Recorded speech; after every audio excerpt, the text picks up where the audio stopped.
Hello and thank you for joining us today. My name is Peter Pongras, I'm your host, and this is the Soliverse Podcast, where solar meets business and innovation. The goal of this podcast is to bring you the best of the world of the solar business, including entrepreneurs, engineers, and tech leaders.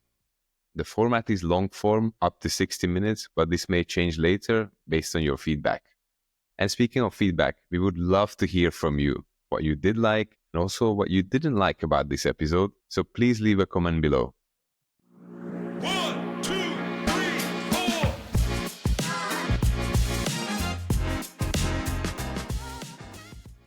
Welcome to the Soliverse Podcast. I'm joined here by Stanislas van de Vaeren. He's the co-founder and managing director of Sitemark.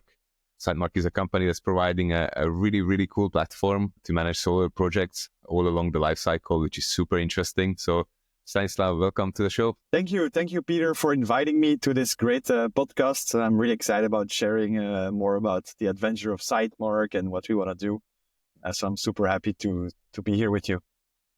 Excellent. Thank you very much. So Stan, basically before we dive a little bit deeper into the company, I like to dig a little bit deeper into the founder. So in this case, you. Can you Awesome. tell me a little bit more about yourself? What's your personal inspiration? What keeps you up at night? What is the challenge that you're trying to solve? That's a great question. So of course, I'm the more salesy, outgoing type. So I like to connect with people, but I also like extreme sports. Skiing, things like that. I'm a passionate guy. I love sailing. I love flying planes. I have a pilot license. So I'm passionate about many things. Actually, it's one of my weaknesses also is I get too passionate about things too quickly. So it develops into many passions and a big lack of time. But one of my biggest passions is, of course, Sitemark. And I'm super excited about what we're doing to help our customers accelerate the transition to renewable energy. Wow, that's super interesting. And I guess the kind of gateway drug was the drone flights. 100%. So actually, I used to fly model airplanes with my dad when I was young. I was like 10, 12. I would love to spend the evenings, build planes with my dad, and then we would go fly them. And then technology arrived, right? I got older, 16, and then the first drones arrived. I remember building my own drones. At some point, I even built a drone out of a pizza box. It was pretty fun. And we were flying these drones. There were no regulations. You could do whatever you like. And then DJI came along, and then we built our first drones there. And at some points, we even have a drone racing team together with my co-founder, Maxime. So we were drone racers with these virtual reality goggles. Then at some point, we got up to the point where we became adults, I would say, or young adults, and the end of our studies neared. And my dad was saying, "Hey, Stan, what are you going to do next year when you finish your studies? Wouldn't you want to kind of take over your dad's company?" And so my dad was reselling a German software on everything that has to do with e-learning, and they have like a 2-3-man company. And I replied with the famous words, "Dad, that is so unambitious." But the problem is, I was immediately stuck with this huge problem of having to do something more ambitious than my dad. He was so nice of giving me a chance at running his company. And I came back to Maxime, who was at that point my roommate, and I told him, "Look, we need to build a company. We just need to do it." And then we started attending so many different startup events. And at some point, we wanted to do something with drones, and then met our third co-founder, Vishal, whom we ended up building Sitemark with. So we wanted to do something with drones, and we were the guys behind the technology mainly, and he was going to drive the business development. And the rest is history. All three kind of components aligned, right? The drone, the software, and the motivation as well. Exactly. What I can really feel and attest to is that despite Belgium being such a small country, the entrepreneurship side and on the startup scene is really helpful, and people are just super open-minded. And I think that's a huge benefit, to have such a good community and somebody you can actually lean on when you're getting up and running. 100%. So we had a lot of great mentors and people around us. So we were able to benefit a lot from that, I would say. And also Belgium is one of these countries where you're quite comfortable out of school. I mean, many of the studies are paid for, so you don't have to start your life with a huge debt. So I would say right out of school is a perfect age to experiment and to just pretend to your parents you're going to do another instead of doing a master's and getting my parents to pay for my food during my master's, I kind of created a startup and said, you're going to pay for my food for the first 2 years of the startup as I figure out how to create value. Yeah, I mean, it makes perfect sense, right? Validation. Yeah, super fun. So I would recommend everyone to give it a shot. And you guys have been up and running for how many years now? So we started in 2016, and basically that makes it 9 years now, if my math is right. So time flies when you're having fun. To me, it feels like we're 3 years old, but yeah, 9 years. And maybe just to frame it for the audience. So you started 9 years ago. What's the headcount status numbers right now? To give you an idea, today we are 24 in Belgium, and then we have a bit of a remote team with an additional 15 people, something like that. Status, yeah, we're growing. We're growing aggressively. I'm not going to disclose the numbers, but numbers to be very proud of. So definitely rule of 40 plus, if you know the rule of 40. Yeah. Yeah, indeed. That's a CFO talk. Yes, exactly. So we're very proud of that. I'm not a numbers guy in the end, if you get to know me better. But rule of 40 is one of those things that we've always dreamed of. Yeah, and I mean, where I see you guys as having a very unique value proposition is that you really follow the full life cycle of the project from the get-go all the way to operation. And then you're hedging the risk a little bit as well, that you're not only talking about one particular stage where, for example, in Europe, the numbers came out from last year. They weren't amazing. Less than 10% growth year on year, which everybody was kind of not expecting. But, if the numbers are not lying in the US, they still have the expectation of adding another 40 gigs of new capacity, which is quite huge. Digitizing construction has been a real blessing for us. And I think it's super nice because our friends in operations and maintenance, original friends, are thanking us for building the construction product, because the handover is so much smoother. Often what we see is that in operations, people don't have all of the right documentations. They have kind of barely a PDF of the site, not even a full DXF as-built. Or sometimes they get the design files, but the as-built is very different. So none of the sites actually gets built the way it was designed.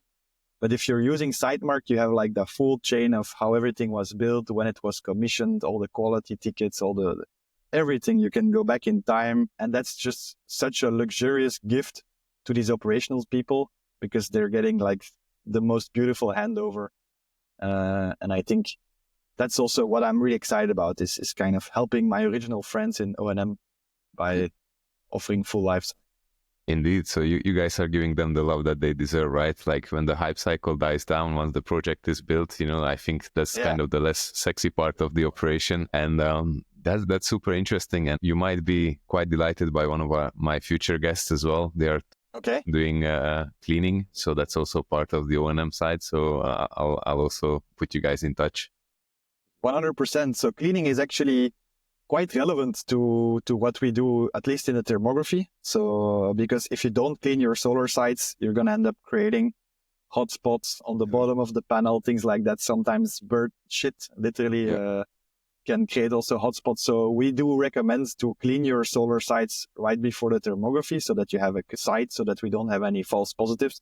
Of course, Sitemark we can categorize them as false positives, and we can link it to kind of cause shadowing because of soiling or bird poop. But it's better to have a clean result. And so now what we're doing is, a lot of the times we're kind of coordinating together with the cleaning company so that we can time it all right and have the thermographies right after. So we ended up becoming friends with many cleaning companies over the years, a bit worldwide. And I will have to say the cleaning community is there's a lot of great people there.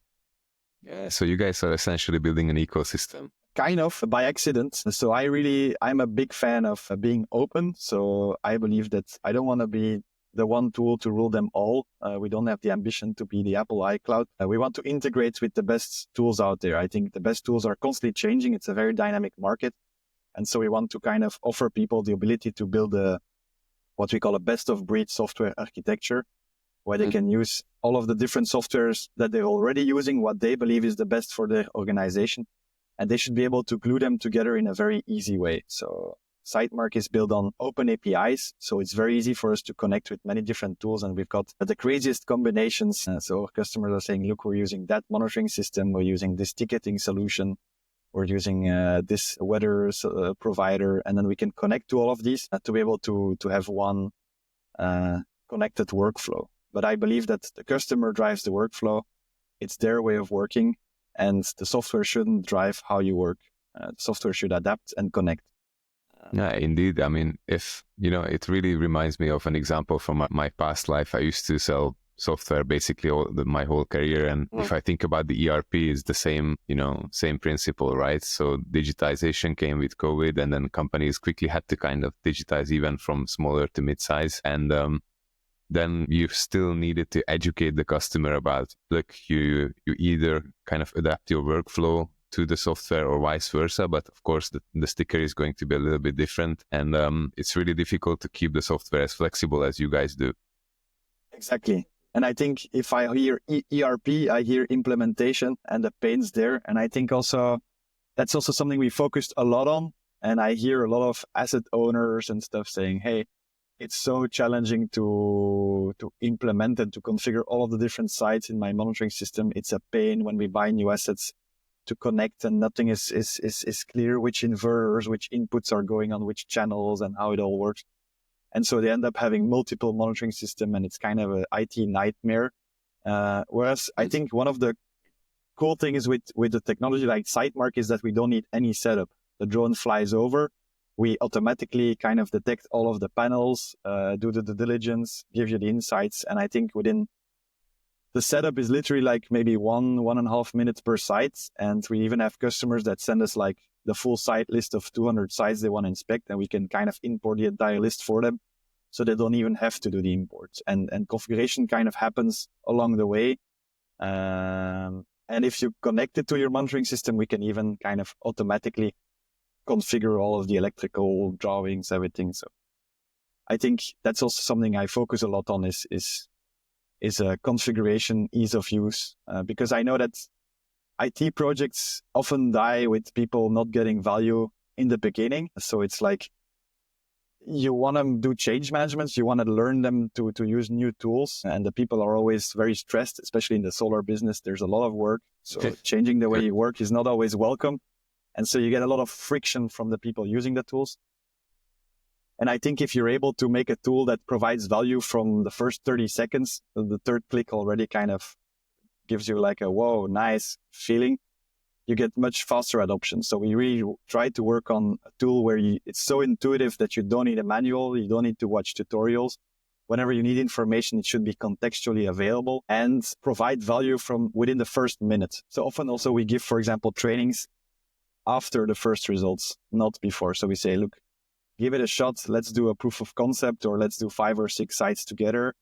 And then we'll give you the training to your team once we have the results so that they can see their sites in action. And it immediately always is a super engaging conversation because they say, oh, that's not possible. That string is not supposed to be broken. And let's open the monitoring system. And then it's like, oh yeah, actually there's an alarm from 2 years ago that we missed. You're right. And then it's like, oh, that's super interesting. And suddenly you get buy-in from the technical team. And it's always a super fun conversation. That's a really, really difficult thing to do, as you might be aware, my background is more on the EPC and the project developer side. And, if you are talking to the tech guys, there is always some sort of setup, and it kind of reroutes you back to the initial problem of, especially in Europe, most engineers are over 40 or maybe even 50 if you're talking about Germany, etc. And, of course, the older you get, the more resistant you are to change. And if you have a product that really falls in your hand and it works on its own, that really creates so much value that you are 100 times more likely to use it. Yeah, it's important to convince them in the first 2-3 minutes. But we have a lot of German customers, and they're very happy with our solution too. So I believe it is possible to do it. You're doing something right for sure. We're definitely doing something right. But Belgians and Germans are good friends. It's the same colors in the flag. So just the other way around. Yeah, indeed. And this is actually a quite good segue to talk about technology and maybe AI as well. Is there something that you can share with the audience in terms of AI and how that's utilized in Sitemark? Definitely. So I think Sitemark, our core product, runs on AI. Of course, I think it's the most obvious answer is that we're doing image analytics. So we're capturing data with drones, mostly photos, if we're not doing the LiDAR-based stuff, and thermal photos. And then we're going to create, in many cases, we create orthomosaics, which are these big maps. Sometimes we also work photo-based, and then we're going to have to look into those photos using AI and identify panels, poles, trackers, fences, trenches, stock management. So we're detecting so many different things. We're also finding the issues in the thermography, like the different anomalies. All of that runs mainly on AI, I would say at 98%. Of course, we have humans in the loop. So the AI is able to kind of give us an indicator of how confident it is. And whenever AI says like, hey, this one, I'm not sure, it goes to kind of offshore team, which can then, there are certified thermographers and guys like that can then validate and improve the AI as we speak. Because every time we correct the AI gets smarter and we can add all of that corrected data into the next version. So we've been doing that over the last 9 years. And that's really why I think we are a very cost-effective, strong solution, because we can deliver fast because of the AI and we can deliver high quality because we trained it ourselves. And then what else are we doing with AI? Well, I mean, image AI and machine learning, all these fancy things have been around for some time now, but really the LLMs and the whole ChatGPT thing is quite recent. And so I think it also improves anyone just sending emails, things like that. And so we're also implementing, last year we actually were working on a 3-year strategy for the future. And we said, okay, every department needs to have at least one AI project.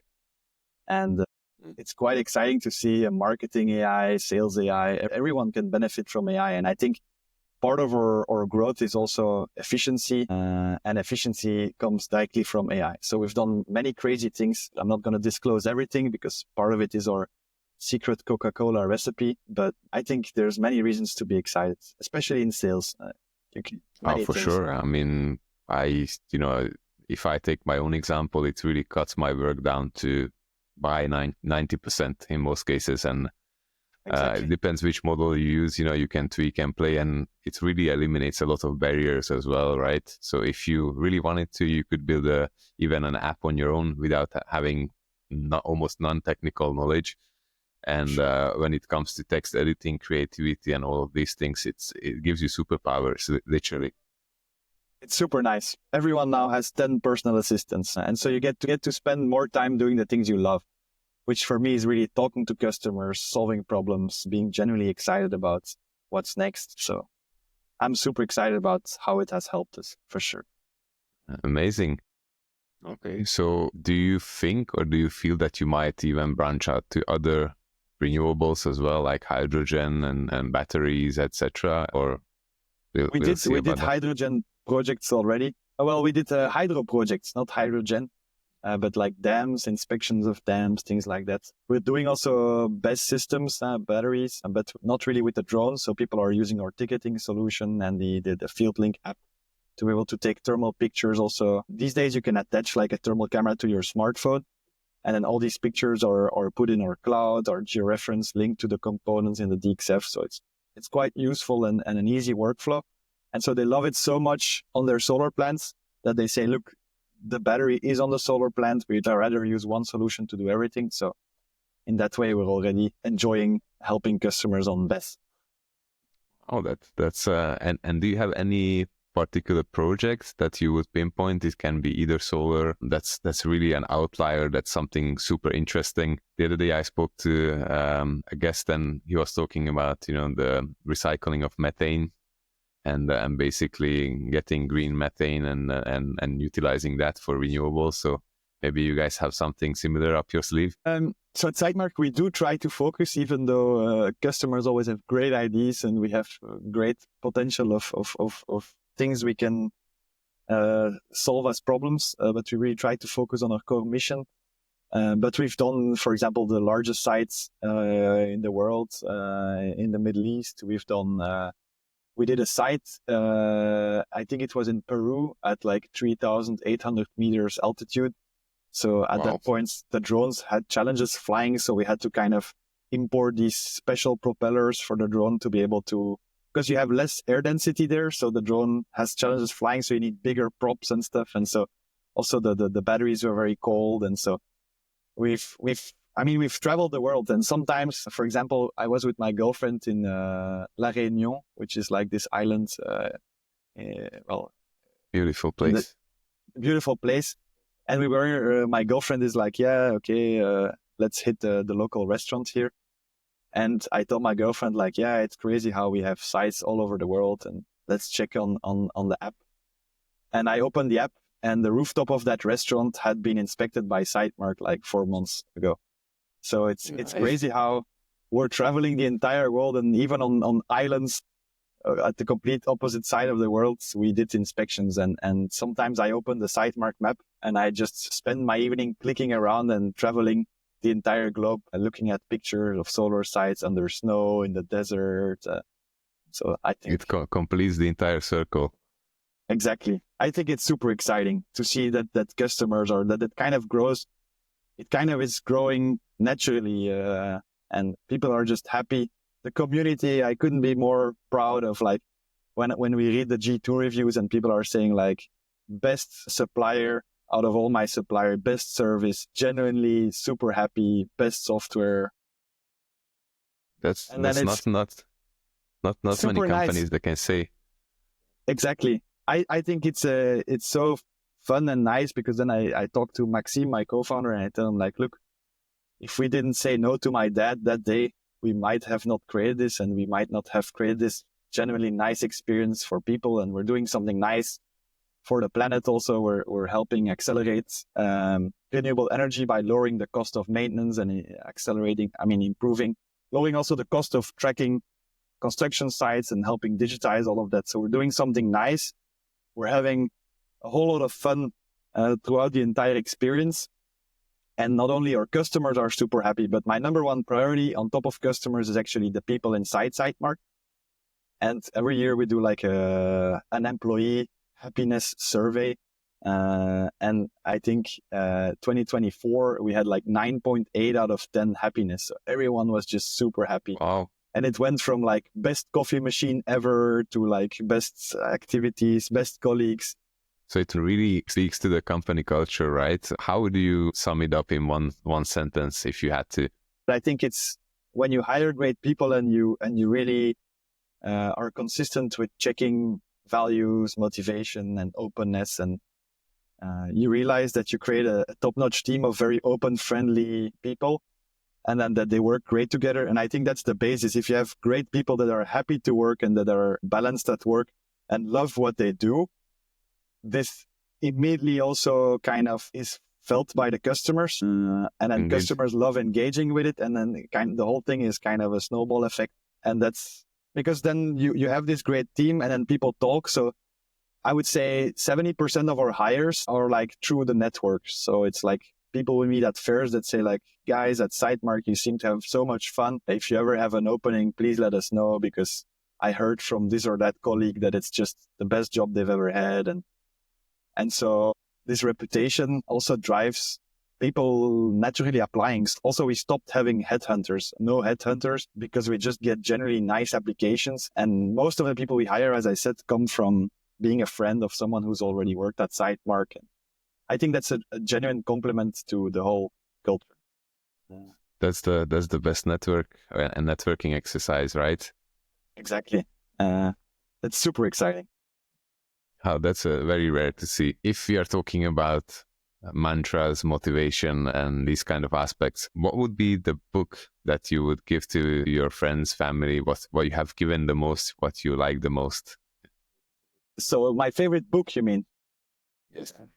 Lately, I haven't had a lot of time to read books. So I listen to a lot of podcasts in the car. So that's when I have time, when I do my 24-minute commute. But reading books, I typically do it on holidays. But over the last year, I'm actually, people might not know, but I'm engaged. So I'm getting married over the summer. Congrats. And so when I read books, it's about how to do a great wedding and stuff, which my girlfriend makes me read, and like wedding decoration, wedding planning 101. Sufficient motivation. Exactly. But in terms of recommending a great book, unfortunately, I will fall short of a great answer. Yeah, that's a better answer than most people will give. Okay. And we are back. Stan, thank you very much for coming back for a second episode of this show. No problem. I'm really excited to deep dive even further into the great questions you have. Cool. I mean, we touched on a number of topics before, including AI, how Sitemark is positioned against your competitors, and what are your kind of growth rates and what are the plans. So maybe we can kick off there. For sure. So it's. I think we're in a very exciting space. Software in solar has never been, I think, as exciting as now. The market is growing fast, and it's not anymore about people trying it out. But I think we reached a point where people know there's a need. So especially in what we started with 9 years ago, thermography, people are convinced that thermography has benefits. It's not anymore like, let's try thermography. It's really about how can we get the most out of something we know we need. And so that brings us also to a point where people are thinking, how do I build up the right ecosystem of softwares? I think that's a very interesting question that I often discuss with our head of product. And the team is like, what are our customers using as softwares? And how can we fit into that ecosystem and provide value? If you think about it, the essence of it is, I think, the best solution is really to build what we call a best of breed solution, where people can link up the very best softwares that they have, and to really use the best software for every part and every need. So you have the best accounting software, the best design software, the best field ticketing software, the best thermography software, the best monitoring system. And if you talk about softwares with the average asset owner, O&M, they are using something like 7-8 softwares. If you're removing Excel and emails, which everyone is using, and the classics. And that's too much, I think. And it's very frustrating because in many cases, the workflow has to navigate to like 3 or 4 softwares to get something done. And so there's 2 really options there. There is one option, which is let's create the one software to rule them all approach, which I think is not the right approach. And then there is the approach, which is best of breed, which is let's link the existing softwares that everyone has into a common format where everyone benefits and all the softwares communicate and people don't feel locked in. And that's really something that we, since day one of the last 9 years, have always been focused on. So in Sitemark, literally in every single window of the platform, you will have an import and an export button. And we go to like Excel, PDF, CSV. And I think that's very important. Just because it means that people are not locked in and they can go from one software to the other, even just by downloading and importing into the next and then again. And it also makes it less technical in terms of, many people are still using Excel and PDF and all of these things. So it's the basic foundation blocks. Especially because in many cases, you're working with different stakeholders. And even though you might have an architecture which is fully integrated, you still have to send that file to the other party who has to continue and then send something back. So we will always need to have imports and exports at any point throughout the life cycle and of all the projects. But we're taking it one step further and we're now also integrating. So we're building integrations with monitoring systems, building integrations with design tools, building integrations with many tools. And the idea is that ideally, all these tools should talk to each other so that we are all working in the same language in terms of also having all the information about the site, like site name, site properties, like which panels are installed, what inverter, architectural things, but also have a very good idea of the layout, like where are all the panels located, things like that. And then also how is everything connected? So ideally, every single element on site, or what we call components, should have an electrical hierarchy, mechanical hierarchy, and a GPS location, meaning that we can talk in any of the languages that the other softwares are using, and that we can really translate that and kind of become an integration node for many of the softwares out there. And that's something I'm personally very, very excited about. And we've been doing that over the last 6-9 months. And I have to say customers are very excited about linking their softwares, and they really buy into the vision of bringing it all together. And so I think if I could talk to the other people joining this podcast and who will do episodes after me, please consider making your software open and having an open API. And if you want to connect your software with mine, I'm only one call away or an email away. It's very easy to find me. You just go and stanislas.vdv@sitemark.com.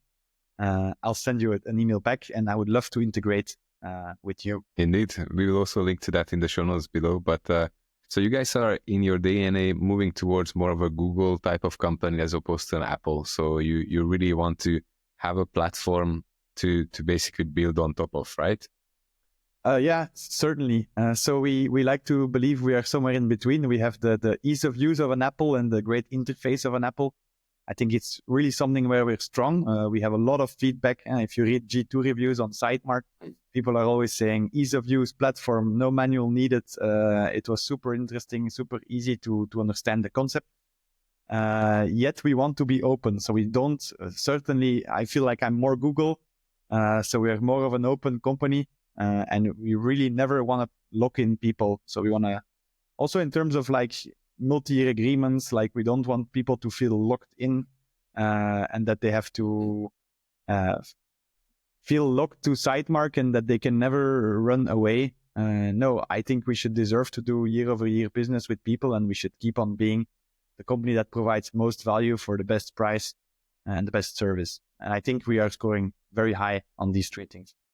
Excellent. And I mean, I guess it's also a kind of goal and short-term goal for you as well to be able to need to develop faster, right? To be better every single year, to keep up with the innovation and keep those customers on board and also keep them satisfied on the long run.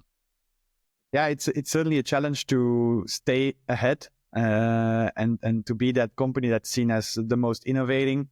And I think it's a combination of multiple things. So we spend a tremendous amount of time in product, more than in engineering, I would say. And what the product department really does is it develops two visions. So we have always a long-term vision in which we kind of set bold visions of saying like, we're going to integrate, we're going to build like an amazing tech stack, which kind of creates the whole components and structures the entire digital twin of a solar farm across the entire life cycle. I would say those are bold visions that we have actually executed on, and we have many bold visions to come. And unfortunately, I cannot disclose them with you, but I'm really excited about them.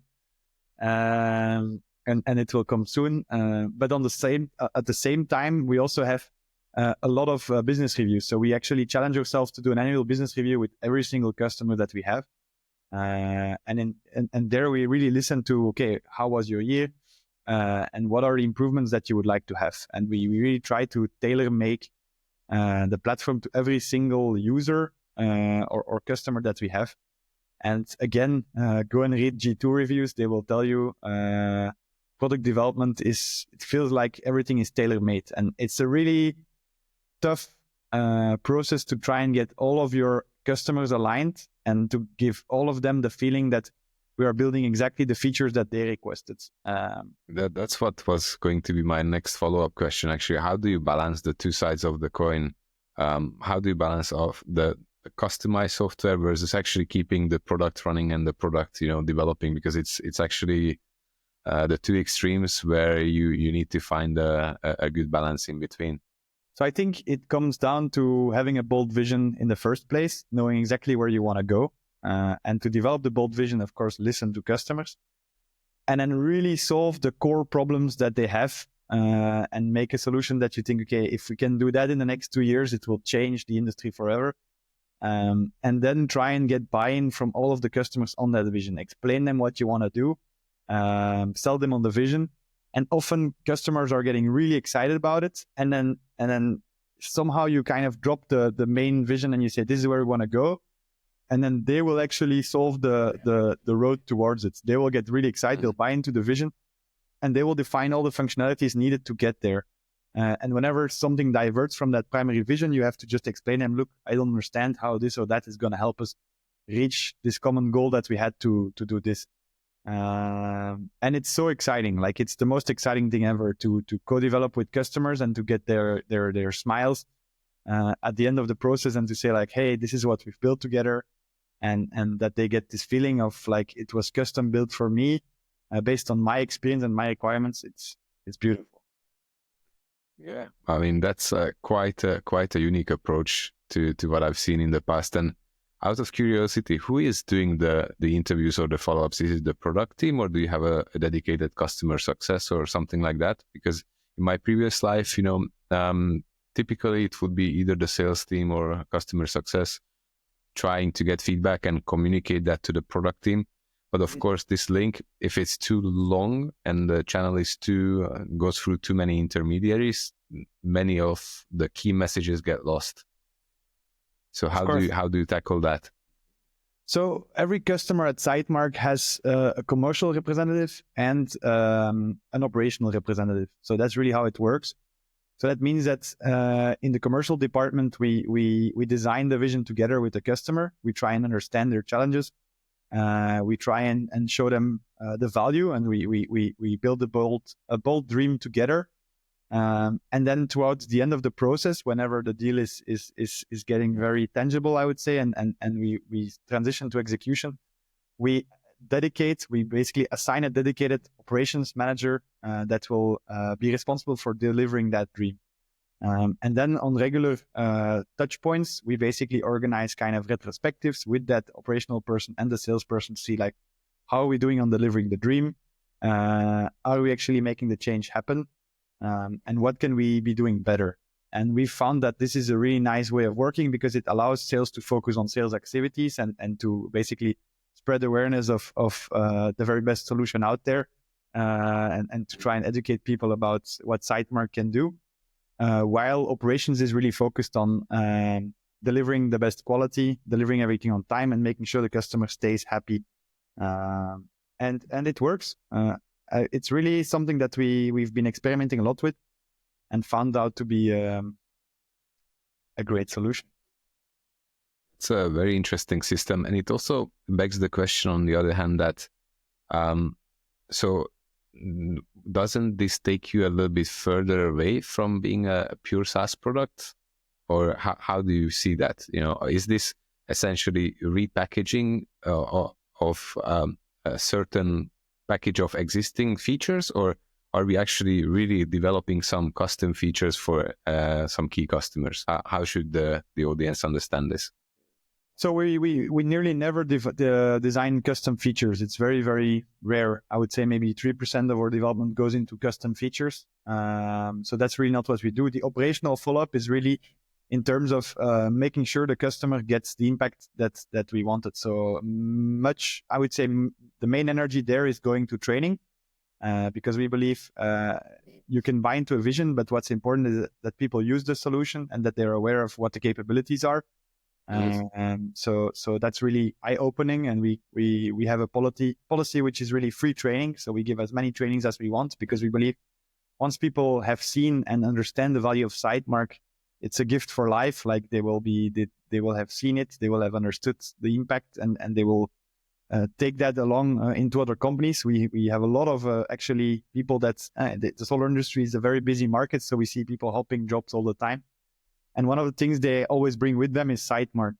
So I would say I get a weekly or at least every 2 weeks an email saying, hey, I moved jobs, but I really want to implement Sitemark because they're using another solution here. And we evaluate it, and it's really uncomparable in terms of service, quality, platform, functionality. And they're just doing thermographies, and they're not taking it to the next level. They're not. Many softwares out there will help you find the anomalies, I would say, during a thermography, but they will not help you resolve them. They will not help you run the warranty claims. They will not link it to the construction. They will not build up a digital twin. They will not integrate with monitoring systems. They will not provide 24/7 1-hour service where you have someone dedicated, which is always the same guy helping you through the problems. And that's something people don't forget. So I would say word of mouth is crazy business developer for us. Yeah. I mean, it's the most important marketing tool, right? Word of mouth, and also a testament to what you guys are doing is working. Because Yes. if the user switches companies, I've seen this in the past as well. If the user switches between companies and then comes back to you to buy your software instead of the one they are currently using, that's a huge milestone to reach. I think so too. I'm quite excited about it. It's slow. It's a slow business development strategy. It's always much smarter or much faster to burn millions on marketing, but we don't do that. So we are a company which is really humble, and we want to focus and put all of our money into efficiency and customer success and product. So it's really all about providing the best service, the best platform at the best price. And that's where we spend our money, and money will never go to other things. We need to do minimum marketing, of course, to reach the growth goals and to be able and that will be spent mainly on events to go and talk to people and spread the awareness. Makes perfect sense. And when we are talking about markets, we are in a quite shaky market, especially in Europe. You guys are finally, standing on two legs in different continents. What's the strategy there? Do you guys have a dedicated strategy for Europe where we see that this year is going to be a little bit slower, or how does that kind of balance out? Mm-hmm. So what's crazy is that over the last 3 years, we've seen our growth keep on increasing. So even though people seem to say markets like Europe are slowing down, we don't feel it. And I think that's just because the market is huge and there is still always market share to be taken, and our customers are also growing. So it's a story of, I call it sometimes a story of quadruple growth. We are growing. First of all, our customers are growing, so they're growing their portfolios. I would say also our product suite is growing. So we're doing always more and more products. We're doing now lifecycle stage. So we can do topography, construction tracking, commissioning, thermographies, many things. We can also do special products like glass breakage, electroluminescence. So these are kind of more high-tech consultancy type projects where we really help key customers. So that's also a growth line. So on top of the market growing, we have always more and more products to offer to the same customers. The customers are also growing on themselves. The market is growing. And we are also growing geographically. So there's really growth everywhere. And I can tell you, we can feel it. And the snowball is rolling and getting always bigger and bigger. And I would say because we were relying mainly on word of mouth for the growth, somehow the growth kind of exponentially grows. And I'm really excited about that. And you talked about regions and geographies. So we are a proud Belgian company. Just like many other great software companies like Virto and 3E. And often I say Virto, 3E, and Sitemark. If we would combine all three softwares, we would have probably an Apple type solution, which really covers the entire life cycle and all the use cases. And we are also proud to be able to say that we fully integrate also with Virto and 3E. So we are very excited about being able to offer a fully integrated Belgian solution. But over time, we grew out of Belgium. And the way it happened is not because we said, hey, we want to go to this or that region. It's mainly because customers end up having assets in other countries. You start doing activities there. And then the technicians start talking because they're doing O&M for multiple asset owners. And then that asset owner says, hey, what app are you using there? That seems very easy to do the module scanning or to do your field operations. Sitemark, okay, boom, you get the next asset owner. That one introduces to the next O&M. The next O&M introduces you to the next asset owner. And before you know it, you're somewhere in Australia, Japan, or South Africa. So that's really what drives the growth here at Sitemark. It's mainly word of mouth. That's the most powerful tool. And if you are working with especially larger companies, they definitely have, multi-continental operations. So that really pushes your brand into other continents as well. Which brings me to my next question. It's hard to keep up with the amount of inbound leads that we have and people saying, hey, can I have a demo? Can I have a demo? So training the people, building up the company so that we can preserve the same quality for all of the customers that contact us is a real challenge as we keep on growing with the snowball effect. But super happy about it. Yeah, that's a great place to be the victim of your own success, right? And definitely. If we are talking about success, do you have any special ask to the audience, what you might be looking for either yourself or as a company? So, for example, in terms of hiring, partnerships, type of companies you would like to work with? It's a good question. So I think the number one and most important thing for a company to succeed is the people. So we are really very, very focused on having the very best people at Sitemark.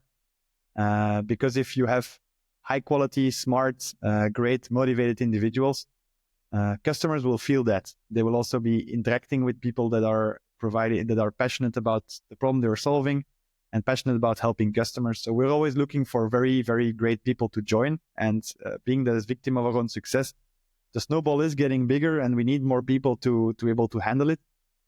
So if you're a motivated individual that really likes to make an impact in solar, definitely reach out to us. We have job titles. I mean, we have roles open in nearly every department. It's hard to put it all on the website, but definitely feel free to do a cold outreach and to let me know you're interested in a job, why you think you would provide a lot of value, because we need help to make this snowball grow even further. Amazing. And what would be the best way to reach you guys, either yourself or Sitemark in general?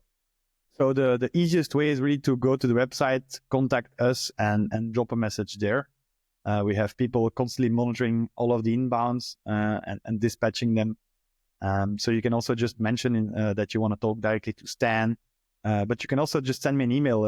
It's very easy. It's my name the first letter of every part of my last name. So stanislas.vdv@sitemark.com. So send me an email and I'd love to talk and hear. Myself, I didn't really talk about it in the podcast, but I'm a nerd, definitely. So I studied electronics. I love the drones. And I would say the first 3-4 years of the company, I was mainly focused on product. So it was all about building that first product. It's kind of what Europeans do. They start by bunkering up and building the very best product, and then they move into sales. So it's kind of the opposite as the Americans. And that's really what I followed. But it's true that today I'm responsible for business development and sales. But I still see it as just being very excited about the product and making sure we get it into as many hands as possible. We really want people to be able to accelerate the transition to renewable energy. And we believe Sitemark has a key role to play there. And I want to open eyes, show people why I'm so excited and why I think Sitemark is making a huge difference. So I feel like I'm still in product. It's just product excitement. Indeed. Thank you for spreading the light in the whole industry and pushing us towards a more renewable, sustainable future. No so problem. I think we are getting to the end of our slot. Stanislas, thank you very much for joining Soliverse. It's been my absolute pleasure. I'll link to all the mentioned data in the show notes, and best of luck. Thank you so much, Peter. Cheers.